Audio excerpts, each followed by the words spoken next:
தேர்தலுடைய முடிவு வந்ததுலேருந்தே ரொம்பவே பரபரப்பாக பேசப்பட்டு வந்துட்டு இருக்கக்கூடிய ஒரு விஷயம் என்ன அப்படின்னா, விஜய் அவர்கள் எப்போ முதல்வராக பதவியேற்க போறாரு அப்படின்றது தான்.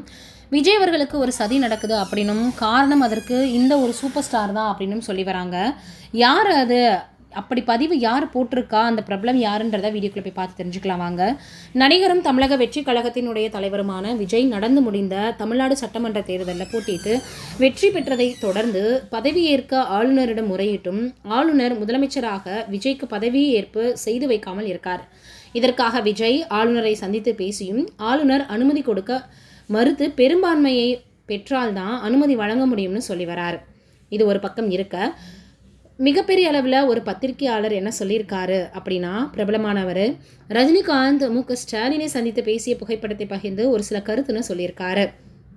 இந்த சந்திப்புக்கு பின் தான் தமிழக அரசியல் சூழலில் அதிரடி மாற்றங்கள். தாவேகா கட்சி அமைக்க பொறுப்பு ஆளுநர் முட்டுக்கட்டை.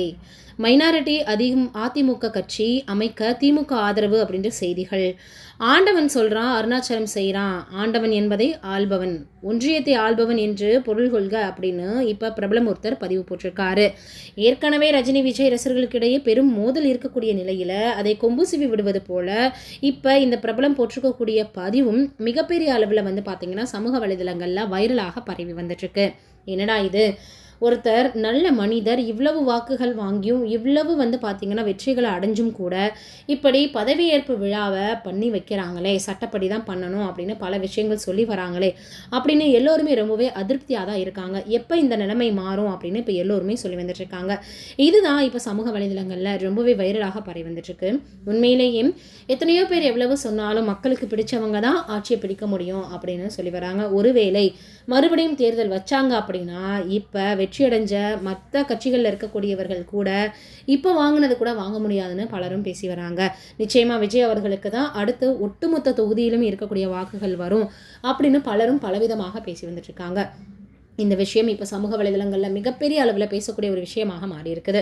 விஜய் அவர்கள் 5 எம்எல்ஏக்கள் கூட பார்த்தீங்கன்னா கூட்டணி வச்சு போனாலும் மற்றவர்களும் வரணும், அதற்கப்புறம் நீங்கள் பதவி ஏற்றுக்கங்க அப்படின்ற மாதிரி ஆளுநர் சொல்லியிருக்காரு. அதனால இப்போது சூப்பர் ஸ்டார் அவர்கள் பேசியிருக்கக்கூடியது அவருடைய சந்திப்பு எல்லாமே சேர்ந்து தான் இவருக்கு இப்படி ஆக்குதோ அப்படின்னு பிரபலம் ஒருத்தர் சொன்னதுல இருந்து மற்றவர்களும் இதே ஒரு பாணியில் இதே ஒரு நோக்கத்தை எல்லோருமே யோசிக்க ஆரம்பிச்சிட்டாங்க. என்ன நடக்க போகுது, கடைசி வரைக்கும் விஜய் அவர்களை பதவியேற்க விட போகிறாங்களா இல்லையான்றதை வெயிட் பண்ணி பார்க்கலாம்.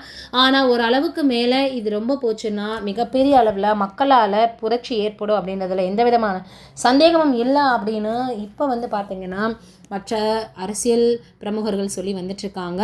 என்ன நடக்க போகுது அப்படின்றத வெயிட் பண்ணி பார்க்கணும். நீங்கள் என்ன நினைக்கிறீங்கன்றதை மறக்காமல் கமெண்ட்டில் சொல்லுங்கள்.